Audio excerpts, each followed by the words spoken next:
All right, this is chapter 8.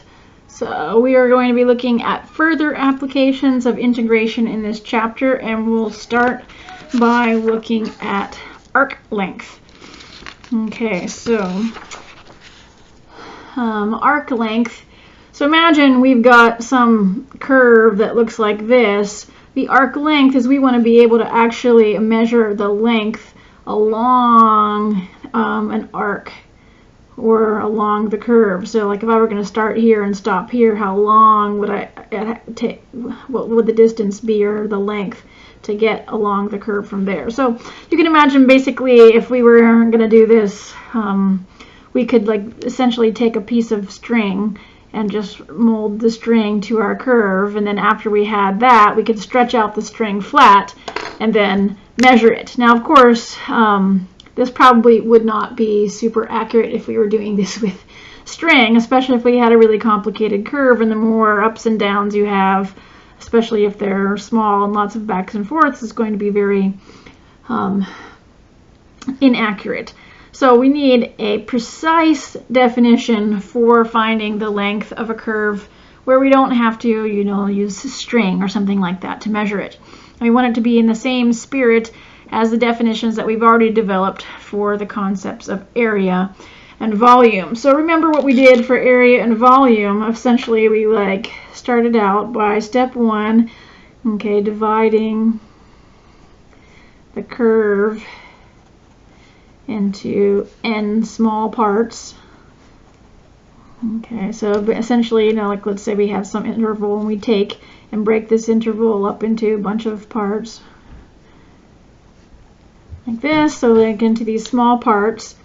Okay, now so imagine if we were finding area, what did we do then? Well, we took each one of these intervals and we approximated it in some way. So for each of these intervals, we're going to find an approximation. Okay, so when it was area, we used either rectangles or trapezoids to approximate the area. So we can use rectangles or trapezoids. Okay, when we were doing volume, imagine we were to take this thing and rotate it around the x-axis, and then we wanted to find the volume of that. Well, then we could have done something like taking discs for each of these. So to find the approximations, we use discs or washers, or sometimes we needed to use cylindrical shells. So one of those methods. So we use some kind of a method to find approximations, and then add all the and sum all the approximations. Okay, so that's that was the approach that we used. And then of course we don't want to keep an approximation. We want an exact value. And in order to do that, the last thing we did is we said, okay, well, let's just take the limit. Okay, and we would find the limit as n approaches infinity. So we'd break it into these n small parts, and then we'd say, okay, well, let's say we break it into an infinite number of parts where each of these intervals has no width, then we get an exact value. So essentially, that's the process we're wanting to follow for finding the arc length along a curve as well. So same idea. So the issue is, how are we going to find an approximation? When it was area, we used rectangles or trapezoids. When it was volume, we used discs or washers or shells. So what if we want to do curve length, arc length in here?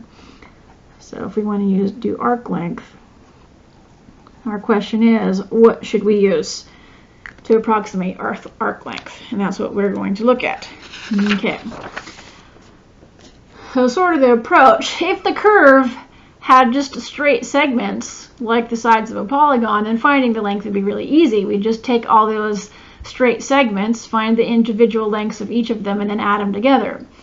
Okay, so we're going to define the length of a general curve by first approximating it by a polygon.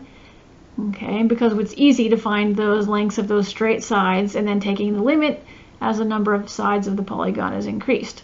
And we've seen this approach before. Like let's say we wanted to find the circumference of a circle. Well, this is a curved surface. Okay, and if we want to find the distance around a circle, we could approximate that with a square, but that's not very good. Okay, but a hexagon, each of these straight segments is closer to the length of the arc that's there, so that's a little bit better. And we could go to an octagon, or as we get more and more sides, we get closer and closer. And if we let the number of sides of this polygon go to infinity, we will actually get a circle, and we'll be able to find the exact circumference of a circle. So it's that same kind of idea. Okay, except that we don't have a perfect circle, we have some kind of a curve. So we obtain a polygonal approximation to the length of the curve by dividing the interval from A to B. So let's say we have this curve C right here. Okay. And we divide it into n subintervals. Okay, so this is actually like x sub 0, and this is all the way up to x sub n. Okay. And then what we'll do is we'll just connect the endpoints, and this line segment will be an approximation of the length of the curve. Okay, so we'll just take all these line segments and add those all up, and that will be approximately the same as the length of the curve C. Okay, so of course we see that that's not perfect. It's definitely just an approximation, but here's a blow up. Okay, so let's say we have, a curve that goes like this, and here we connect the endpoints. Now that doesn't look like a very good approximation, but if we used 2 segments to approximate this instead of 1, that'd be even better. Okay, or if we used 3, that'd be even better, or if we used 4, that would be even better. So we get better and better as the number of side lengths that we use increases. Okay, so that's where our limit comes in. So we're going to define the length of the curve with some equation y equals f of x, and we'll be defined on the interval from a to b as the limit of the sum of all those lengths of those inscribed polygons. Okay, and the polygon would be just made up of all those line segments of connecting the endpoints. That's the polygon we're talking about. Okay, so we have the limit as n approaches infinity of, there's going to be n subintervals, and then we're just doing this notation right here. Okay, is the length of the segment that's joining p sub I minus 1 and p sub I. Okay, so it's just the length of this segment. Okay, so notice that this procedure is very similar to how we defined area and volume. So going back to my little summary back here, and the way that so instead of using rectangles or trapezoids, we're using line segments here. Okay, so we could even just kind of fill that in. We're using line segments to connect the endpoints of our interval. Okay, so once we have this sum with a limit as n approaches infinity, of course that naturally leads us to write it as an integral. So we can use what we know about the definitions of integral to rewrite this using an integral. Okay, so we can derive an integral formula for the arc length as long as we have a continuous, or a function that has a continuous derivative. Okay, and this kind of a function is called a smooth function, and it has a continuous derivative because a small change in x produces a small change in the derivative of f, and so that's what we need in order to be able to make a formula for the arc length. Okay, so we'll let delta y be the change in y. And if that's true, then the length of the segment joining point I minus 1 and point I, those are the endpoints of an interval, is going to be basically just using the distance formula. So we have the x-coordinate of one of these points minus the x-coordinate of the other one squared plus, and then the difference of the y-coordinate squared. So this is just the distance formula. Now we know that if we subtract 2 consecutive x values, that's just delta x. And if we can, and then the difference of the two y values, that would be delta y sub I. So notice we don't have a sub I here because we're assuming that we're breaking this into equally spaced intervals so that all the intervals are the same. So the delta x is always the same, but the delta y is not always the same. You know, the curve goes up and down, and so this would be the height of the ith interval, or the change for the ith interval in height. Okay, and so we can take this then, and applying the mean value theorem to the function on the interval that we're talking about from x sub I minus 1 to 1, we know that there's a number x sub I star in that interval of x, such that if we take f of x sub I minus f of x sub I minus 1, okay, we can take this value in here, and it will be the same thing. So let's think about what the mean value theorem is. So remember, like, let's say we have a curve that's continuous on the interval from a to b. What the mean value theorem told us is we know that there's some place, okay, between a and b where the slope of the tangent line will be exactly the same as the slope of the secant. There's got to be some place in there.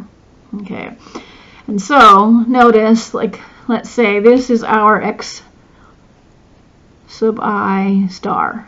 Okay, there's some place on there, along there, where I know that the slope at that point is exactly the same as the slope of the secant line, which would just be, you know, the change in y over the change in x, the rise over the run. And so notice all we did is then take and multiply both sides of this equation times b minus a to turn it into this one. Okay, so this, just replace the b and the a with x sub I and x sub I minus 1. Okay, and this from the mean value theorem turns into this statement here. So that's how it came from the mean value theorem.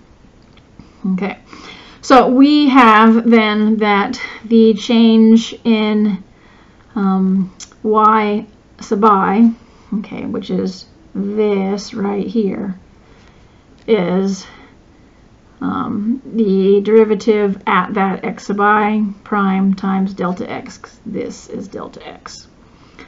All right, so if we substitute all of that into this equation, let's see what we get.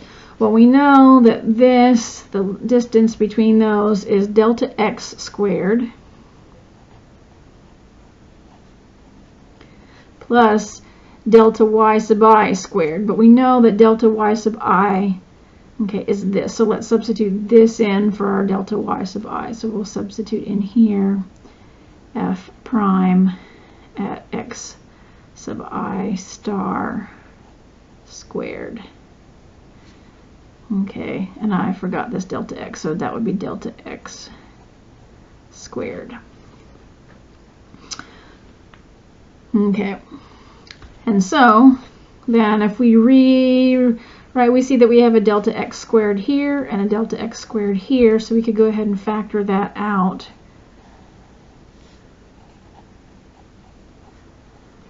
And we would get 1 plus the derivative at xi star, and this thing has to be squared. Now we know delta x is always some positive number. We can take that, the square root of that, out and put this as delta x times 1 plus f prime of xi star squared. And probably we would see that delta x written at the end instead of the beginning, because eventually we're going to replace that with a dx, and we usually put that at the end.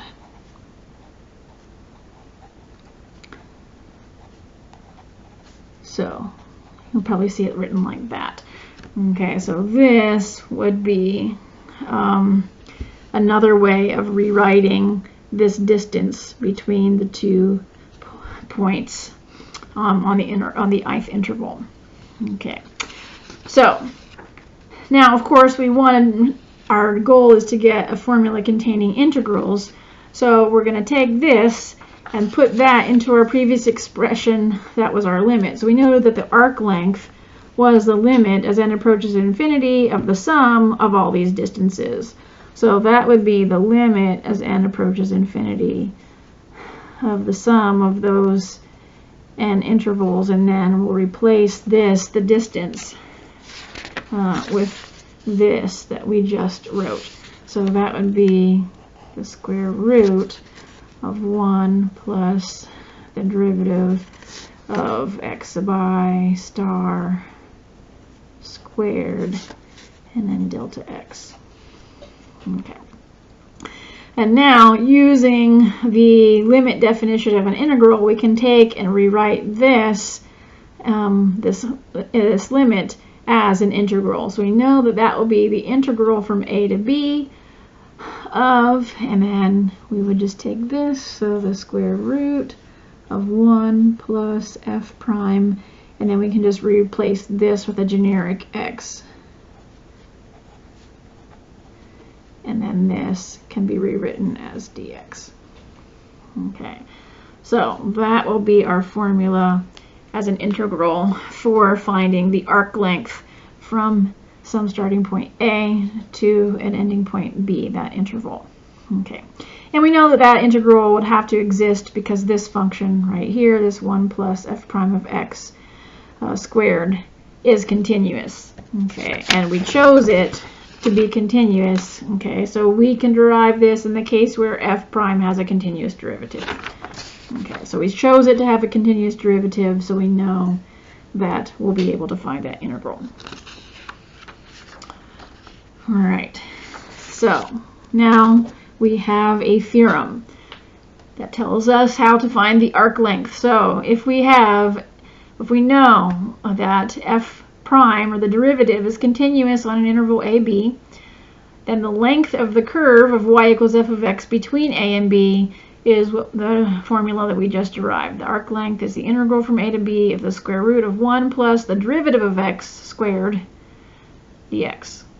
Okay, and you'll notice as we go on that sometimes it's convenient to rewrite this using Leibniz notation. We're replacing the derivative written this way with the dy dx, especially if we want to look at differentials. So we might sometimes go to this sort of a notation. All right, but before we do that, let's go ahead and look at an example. So we want to find the length of the arc of a semi-cubical parabola that has the equation y squared equals x cubed.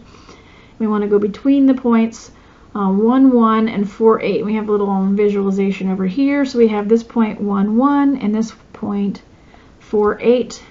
Okay, and we want to find the length of that part of the arc. Okay, so we want to go ahead and solve this for y. So if we did that, we would take the square root of both sides and get y equals, and then honestly we'd have to do a plus or minus x to the 3 halves. Okay, now notice on this picture we're actually going to go from the point 1, 1 to point 4, 8, so that's on the upper part of this, it's not on this lower part.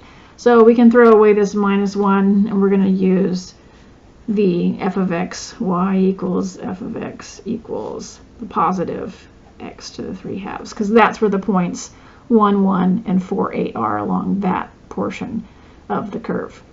Okay, because this itself isn't a function. It doesn't pass the vertical line test, right? So we just have to use the part of it that is a function, okay, where these points happen to actually lie on that part of the curve. All right, so to find the arc length, we know that we need to use the formula. Okay, so let's go have a look at the x value. So it starts at the x value 1 and ends at the x value 4. So notice these are the x values that we're going along from a, which is 1, to b, which is 4, along there. Okay, and then we have the square root of 1 plus, and now we need to use the derivative of this function squared. Okay, so the derivative of this, let's make ourselves a little note. So a derivative of x is going to be 3 halves x to the 1 half. All right, so that's what we've got to put in here. So the 3 halves of x to the 1/2. Okay, and then dx. All right, so that's what we need to take the integral of. Let's just go ahead and simplify that. So this will be 1 plus, and now when we square this, when we square 3/2, we'll get 9/4. And when we square the square root of x, we're just going to get x. Okay. All right. So that is what we have there. And now we're going to want to go ahead and do a u substitution. And so we'll let u be 1 plus 9/4 x.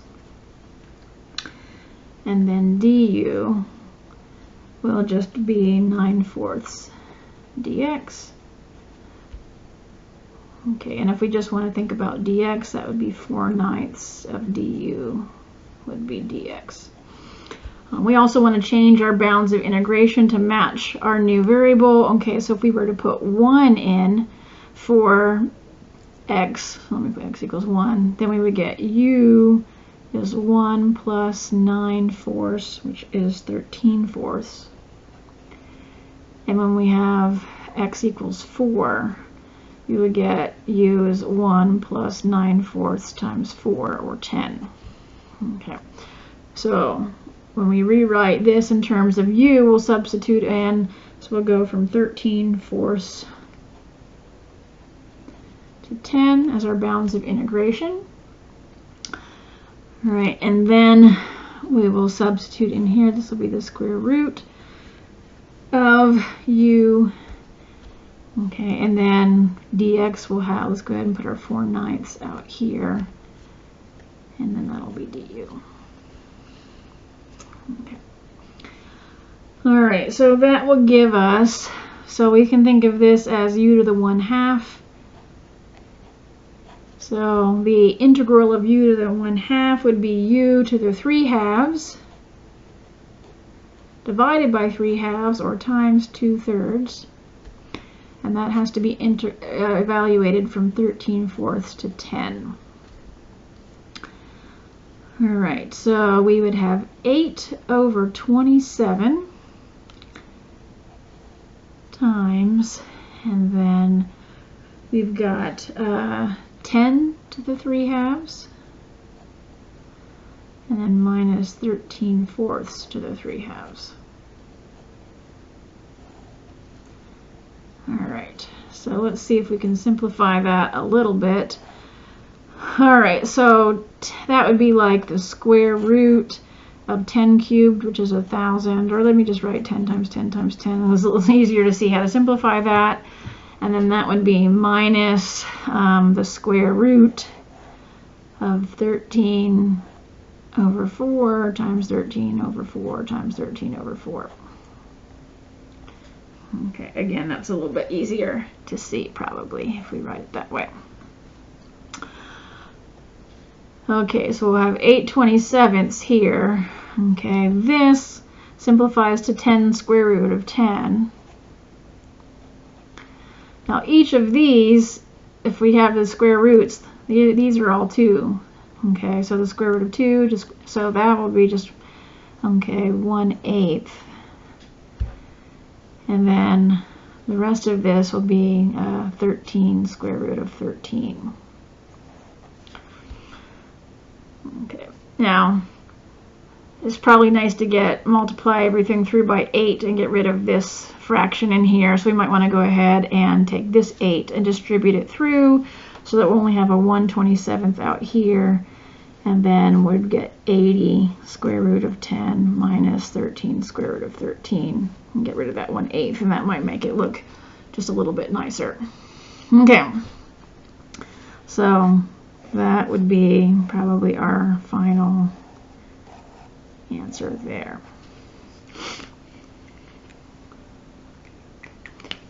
Okay. Now, one thing that we might want to do sometimes is do a change in variables. So in the previous equation, we had y as a function of x, but sometimes it's more convenient to write curves as x as a function of y. So then we just need to do a change of variables. So if we have x as a function of y, okay, where y varies between c and d, and we know that the derivative of the function g of y is continuous, okay, we can just interchange the roles of x and y in our previous formula, and then we're going to integrate with respect to y this time. So we want their bounds of integration to be on y, and we want the derivative to be with respect to our function in terms of y as well. Now in Leibniz notation, we would call that dx dy. Okay, replace that derivative there. And sometimes that just will be more convenient. Okay, so let's look at an example. So here we've want to find the length of the arc of the parabola y squared equals x from 0, 0 to 1, 1. Okay, so our option number 1 is to do what we did last time when we had a function where we had, y squared equals something, x cubed, and we just solved this for y, right? So we could do the same thing here. We could solve this for y. And so we could rewrite this as the formula y equals, and then it would be the square root of x. And we go ahead and use the positive version of that because that's where we would get the 0.00 and 1, 1 on the positive version of that. And then, of course, if you wanted the arc length, let's go ahead and look at what y prime is as well. So that would be 1/2, or let's say 1 over 2 times square root of x would be the derivative there. And so our formula here, we would want to go from the x value 0 to the x value of 1. Okay, of the square root of 1 plus the derivative squared. So this 1 over 2 square root of x squared, and this would be dx. Or the integral from 0 to 1 of the square root of 1 plus, and then this would be 1 over 4x dx. Now, this looks like an h, sorry, this is supposed to be 1 and then plus. So, that does not look like the most fun kind of integral to do. So, let's look at option number 2. And that is to just treat x as a function of y. And do everything in terms of y. So, when we take their derivative of x, we would just get 2y. And so the arc length, now this time we're going to need to do everything in terms of y. So y starts at 0 and goes to 1. So it looks like these are exactly the same, but notice this is x values. These are the x values, and these are y values. Okay, so these are going from this y value to this y value. So if they didn't happen to be the same, okay, we would need to make sure that we put y values in here. Okay, and this will be the square root of 1 plus, and then the derivative is 2y squared, and then make sure we do this in terms of y, dy. Okay. Now, looking at this seems to be a much easier integral, because if we go and look at our trig substitution, it's in this form. Some constant squared plus something like some value. Now we do have a constant in front of this, but that's fine. We can just we can take care of that. Okay, so if we use trig substitution, this one is pretty easy. It's not as easy to do this one. Okay, so this is why we might want to just go ahead and go with the original way that it's written and treat x as a function of y instead of solving for y, because the integral is just harder. Okay, so we know that we want to go ahead and do the trig substitution, and so we have it in this form, okay, where our a value is 1, and then instead of x squared here we have 2y. So the substitution we're going to use, so what we have here is 2y. So 2y equals, and then our a value is 1. So that would be 1, and then times the tangent of theta. So that will be a substitution. So then y would be 1/2 tangent theta. And then our dy would be 1/2 secant squared.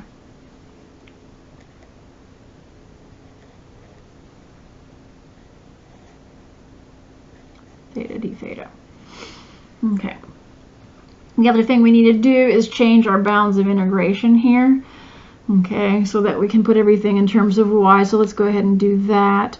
All right, and so here, when y is equal to 0, we'll have that 0 equals 1/2 tangent of theta.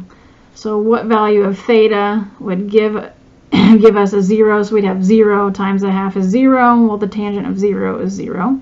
So here theta is 0. And then for y equals 1, we would have 1 equals 1/2 tangent of theta. And that would have to be where 2 is the tangent of theta. So theta would have to be the inverse tangent of 2. So those will be our new bounds of integration. So we can go ahead and substitute those all in. All right, so we're going to go from 0 to the inverse tangent of 2. And then we'll have the square root of 1 plus, and then 2y is really tangent of theta, so we can replace this with tangent squared theta. And then dy is 1/2 the secant squared of theta d theta. And of course, the whole reason that we did this is because we know that 1 plus tangent squared of theta is secant squared of theta, and the square root of that would just be secant of theta. So this could, so we have secant of theta times secant squared, and we get secant cubed of theta d theta. Okay. And now we've actually done this problem before, and so if we go back and look at our notes, I believe this is from section 7.2. We have already gone through the exercise of finding the integral of secant cubed of theta. So rather than just repeating all of that over again, let's go ahead and use that result. We know that that integral, okay, we're going to get 1/2. So I'm going to keep that 1/2, and then this integral is going to be 1/2 of secant theta tangent theta plus the natural log of secant theta plus tangent theta. And we don't need the plus c here. This is an indefinite integral. This one is a definite one. So on this one, we'll just need to make sure we evaluate it from 0 to the inverse tangent of 2. All right. So when we put 0 in here, that won't be so bad, but we have to put the inverse tangent of 2 in here. That's going to be a little tricky. So let's go ahead and figure out what the secant of the inverse tangent of 2 is, because we're going to need that for both of those spots. And then the other one, tangent of inverse tangent of 2, is easier. That's 2, because these are inverse functions. This one will be the one that's a little bit tricky. So think about the inverse tangent. So if we were to just, draw ourselves a reference triangle, the tangent would be opposite over adjacent is 2/1. So we'd have opposite over adjacent is 2/1. Okay, and so this angle right here would give us a tangent of 2 over 1. And then what would the secant of that be? Well, the secant is hypotenuse over adjacent. The hypotenuse is square root of 5. And so this would be square root of 5 over 1, or just square root of 5. All right, so that will be helpful when we make that substitution. So this is 1/4. Okay, so when we put the inverse tangent of 2 in here, we're going to get square root of 5. And when we put the inverse tangent in here, we'll get 2. And then plus, and we'll have the natural log of the absolute value. When we put the inverse tangent in here, we get square root of 5. And in here, we get 2. And then minus, when we put 0 in, the secant of 0 is 1. The tangent of 0 is 0. And then plus the natural log of 1 plus 0. So that's 1/4 of, okay, and so we have here 2 square root of 5 plus the natural log of, I'll write it as 2 plus the square root of 5. And now this is 0, and then the natural log of 1 is also 0. This whole thing is 0. Okay, so we just have 1/4 of 2 square root of 5 plus natural log of 2 plus square root of 5. Okay. If we wanted to distribute that 1/4 through, we could, or we can just leave it like this.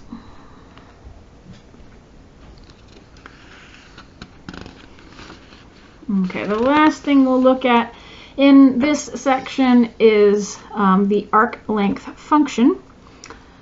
So it's useful to have a function that would measure the arc length of a curve from a starting point. So like you have a starting point and you want to say, well, I want a function of what's the length starting here and going to some arbitrary x. And you could plug in any x into that function and get the length from that particular starting point. Okay, so if we have a curve that has an equation, y equals f of x, S of x is going to be the distance along that curve from some initial point with x value a, okay, just to an arbitrary random point x, f of x. Okay, and so the way we would define this arc length function, S of x, we would start at a and go to some arbitrary x of the square root of 1 plus the derivative at t dt. Now notice we want to use t here instead of x. We don't want to use the same variable. Okay, so this is the variable in our function, so we're just using a different variable. We don't want to make this x dx, because then we're going to confuse it with the x that we're using for our bound of integration. So make sure that, I mean, this doesn't have to be t. This could have been r or b or w, whatever. We're just, t is a common variable, and often this is, we're tracking something over time, and so it usually makes sense to put a t in there for time. Okay, and so we can take this equation and differentiate that to get the rate of change of the s, which is the length, or how the length changes with respect to x. So on this side, if I take ds dx, okay, and if I take the derivative of this, we can use the second part of the fundamental theorem of calculus to say, well, the derivative of an integral, really, those are inverse operations, right? But if we're going from some constant to x, we just replace the variable in here with x. So we would get the square root of 1 plus f prime of x squared. Okay, and so that would be the formula for the rate of change of s with respect to x. So that means that the rate of change of s with respect to x is always at least what? Well, we know that this value that's squared here always has to be a positive value. So the smallest this could ever be is 0. So the smallest this square root could ever be is 1. So it's always at least 1. It's 1 or more. Okay, and then the rate of change of s with respect to x will actually be equal to 1 when this is 0, when this is as small as possible. So when f prime of x equals 0, or in other words, when the slope of the curve is 0.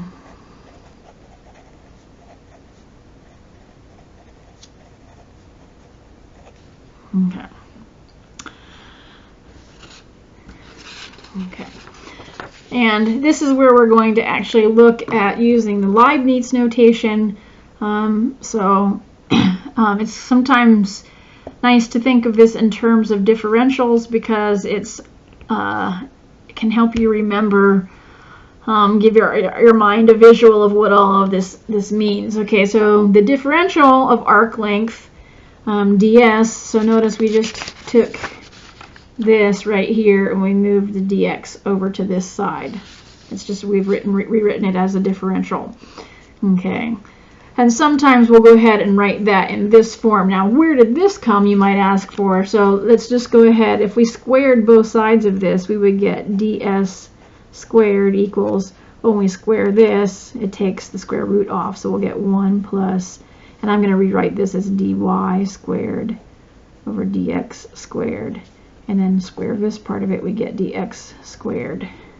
Okay, and so this ds squared equals, so if we distribute this through, we get dx squared plus, these will cancel out and we'll have dy squared. Okay, and so that's why we can rewrite it that way.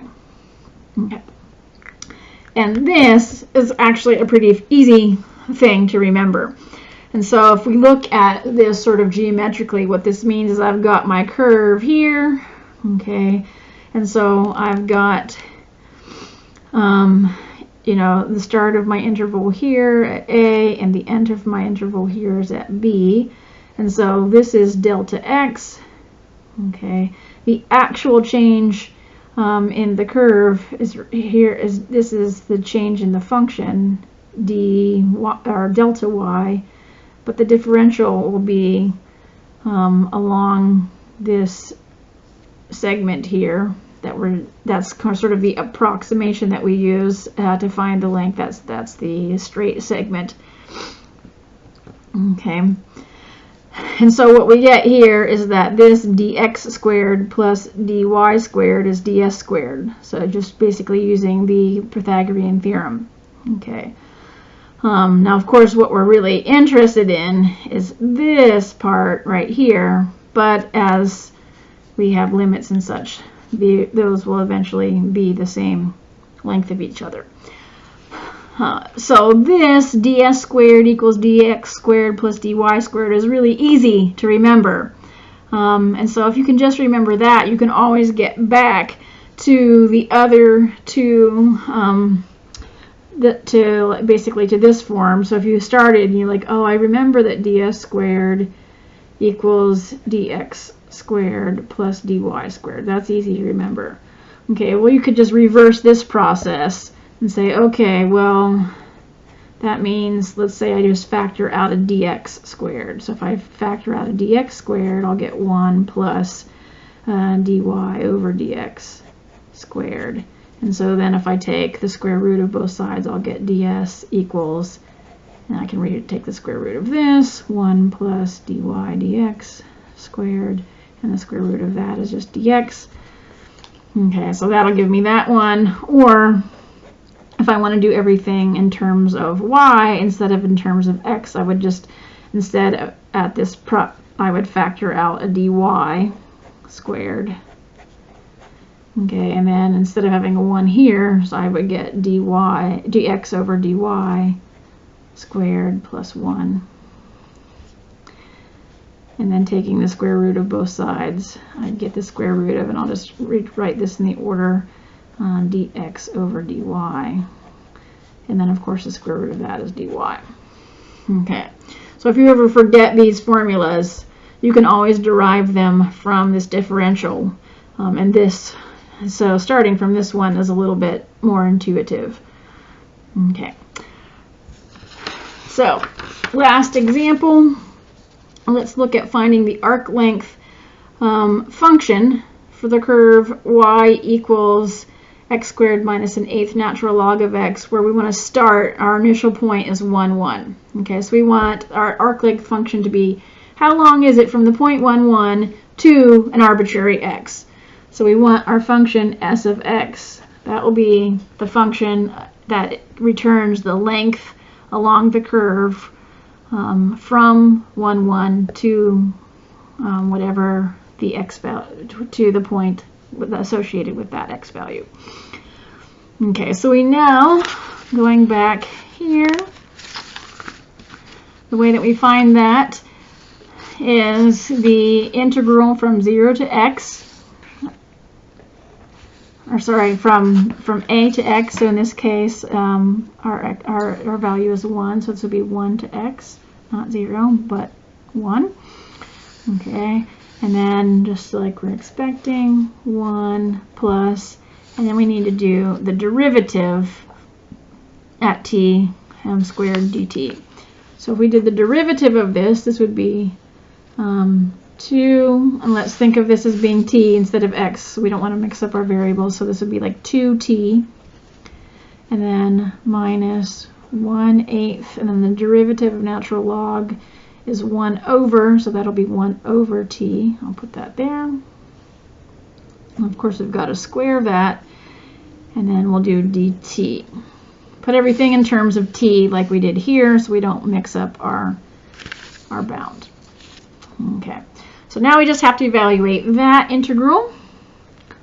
So let's go ahead and multiply this out and see if that helps us simplify this at all. So we'll have 1 plus, and then we'll have 4t squared. Now when we multiply these two, the t's will cancel out, and then we would have 2/4, which is the same thing, or sorry, 2/8, which is the same thing as 1/4. We have to double that, so that's a half. So we'd have minus 1/2, and then plus, and then squaring this, we would get 1 over 64t squared. Okay, and so we've got these two constant terms that can be combined, so we'll end up with 4t squared plus a half plus 1 over 64t squared dt. Now this looks very similar to this one, except that all that got changed was this was a minus and this was a plus. And so that will help us, we can know that this can be easily factored into what this basically was with a plus here instead. So this will be the square root of, now this factors into 2t plus 1 over 8t squared dt. And that's nice because if we take the square root of a square, this is just going to turn into 1 over x of 2t plus 1 over 8t. All right, and that's not too hard to take the integral of. Okay, and so our function s of x, this is going to be 2 and then t squared over 2 plus 1/8, and then the integral of 1 over t is natural log of t, and that will have to be evaluated from 1 to x. Okay, so those cancel out. When we put x in there, we will get x squared, and then plus 1/8 the natural log of absolute value of x, and then minus, when we put 1 in there, we'll just get 1 plus, and then 1/8 the natural log of 1. Natural log of 1 is 0. This goes away, so our final answer will be that the function s of x is x squared plus 1/8 natural log of x minus 1. And so if I wanted like a curve along the going from 1, 1 to, putting 5 into your function until I went out to 5, all you have to do is plug 5 in here, and that would give you the length along the curve starting at 1, 1 and going out to where x is 5. Or you could put any other x value in here as well. Okay, so that's why having a function like this is convenient. All right, so that does it for arc length, and next time we will look at another application of integrals.